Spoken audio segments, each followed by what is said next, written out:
உங்கள் அனைவருக்கும் இனிய காலை வணக்கம். இந்த நாள் நிகழ்ச்சியில் இன்றைய பஞ்சாங்கம்.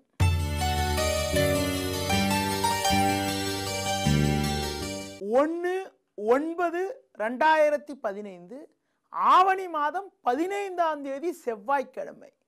திருத்திகை திதி மாலை 5:58 வரை பின்பு சதுர்த்தி.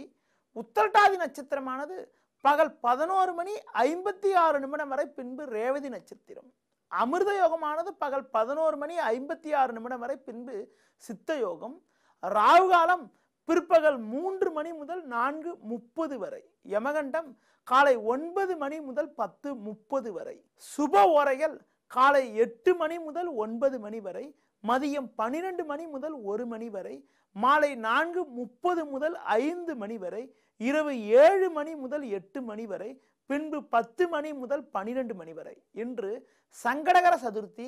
விநாயகரை தரிசிப்பது மிக மிக சிறப்பு. இனி இன்றைய ராசி பலன். மேஷ ராசி நேயர்களே, பஞ்சமஸ்தானத்தில் சூரியன் குரு சஞ்சரிப்பது பொருளாதார ரீதியாக ஏற்ற மிகுந்த பலன்களை ஏற்படுத்தக்கூடிய ஒரு உன்னதமான அமைப்பு என்றாலும் 12இல் சந்திரன் சஞ்சரிப்பதால் கொடுக்கல் வாங்கல் விஷயத்தில் மட்டும் சற்று கவனத்தோடு இருப்பது மிகவும் நல்லது. ரிஷப ராசி நேயர்களே, செவ்வாயனவர் 3இல் அமையப்பெற்று லாபஸ்தானத்தில் சந்திரனவர் சஞ்சரிப்பதால் நீண்ட நாளைய கனவுகள் எல்லாம் நிறைவேறி எல்லா வகையிலும் அனுகூலமான பலன்கள் உண்டாகும். புதிய பதவி ஒன்று உங்களை தேடி வருவதற்கான வாய்ப்புகள் இருக்கிறது. தொழிலில் லாபங்கள் உண்டாகும். மிதுன ராசி நேயர்களே, முயற்சி ஸ்தானமான 3ஆம் வீட்டில் சூரியனானவர் வலுவாக அமையப்பெற்று 10இல் சந்திரன் சஞ்சரிப்பது பொருளாதார ரீதியாக ஏற்ற மிகுந்த பலன்களை ஏற்படுத்தக்கூடிய ஒரு உன்னதமான அமைப்பு ஆகும். இருந்த பிரச்சனைகள் எல்லாம் படிப்படியாக விலகும். உடல் ஆரோக்கிய பாதிப்புகள் எல்லாம் விலகி தெம்போடு சுறுசுறுப்போடு செயல்படுவீர்கள். கடக ராசி நேயர்களே, 2 நாட்களாக 8இல் சஞ்சரித்த சந்திரன் இன்று காலை 8 மணி முதல் 9ஆம் வீட்டில் சஞ்சாரம் செய்ய இருப்பதால் உங்களுக்கு இருந்த குழப்பங்கள் எல்லாம் படிப்படியாக விலகி ஏற்றங்கள் ஏற்படும். இருந்த அவப்பெயர்கள் எல்லாம் விலகி மற்றவரிடம் நல்ல பெயர் எடுப்பதற்கான வாய்ப்புகளும் நல்ல நிலையும் இன்றைய நாளில் உள்ளது. சிம்ம ராசி நேயர்களே, உங்கள் ராசிக்கு 8ஆம் வீட்டில் இன்று காலை 8 மணி முதல் சந்திரனவர் சஞ்சரிப்பதால் இன்று நாள் முழுவதும் சந்திராஷ்டமம் இருக்கிறது. இதனால் வீண் குழப்பங்கள் ஏற்படலாம். எளிதில் முடியக்கூடிய காரியங்கள் கூட தடைபடக்கூடிய அமைப்பு, தாமதமாகக்கூடிய ஒரு நிலையானது இன்றைய நாளில் இருப்பதால் நிதானமாக செயல்படுவது, மற்ற விஷயத்தில் தலையிடாமல் இருப்பது மிகவும் நல்லது. கன்னி ராசி நேயர்களே, சமசப்தமஸ்தானமான 7ஆம் வீட்டில் சந்திரனவர் வலுவாக அமையப்பெற்று செவ்வாயனவர் லாபஸ்தானத்தில் சஞ்சரிப்பதால் உடன் இருப்பவர்களால் அனுகூலங்கள் உண்டாகும்.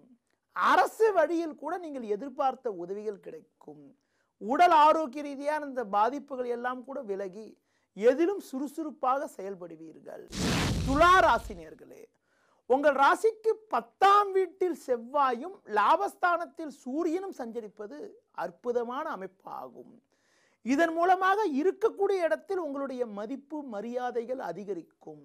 சந்திரனவர் 6இல் இருப்பதால் இருந்த மறைமுக எதிர்ப்புகள் எல்லாம் முழுமையாக விலகி எல்லா வகையிலும் சாதகமான பலன்களை அடைவீர்கள். விருச்சிக ராசி நேயர்களே, உங்கள் ராசிக்கு 10ஆம் வீட்டில் சூரியனானவர் வலுவாக அமையப்பெற்று லாபஸ்தானத்தில் புதனானவர் சஞ்சரிப்பது நல்ல அமைப்பாகும். இருந்த பிரச்சனைகள் எல்லாம் படிப்படியாக விலகி அனுகூலங்கள் உண்டாகும். எடுக்கும் முயற்சிகளில் சாதகங்கள் ஏற்படக்கூடிய அமைப்பு, குடும்பத்தில் உள்ள நபர்களால் சாதகமான நிலையானது ஏற்படுவதற்கான வாய்ப்புகள் இன்றைய நாளில் உள்ளது. தனுசு ராசி நேயர்களே, குருவானவர் 9இல் அமையப்பெற்று 10இல் புதன் சஞ்சரிப்பதால் நல்ல பலன்கள் ஏற்படுவதற்கான வாய்ப்புகள் இருந்தாலும் செவ்வாய் 8இல் இருப்பதால் கோபத்தை குறைத்துக் கொள்வதும் பயணங்களை தவிர்ப்பதும் மிகவும் நல்லது.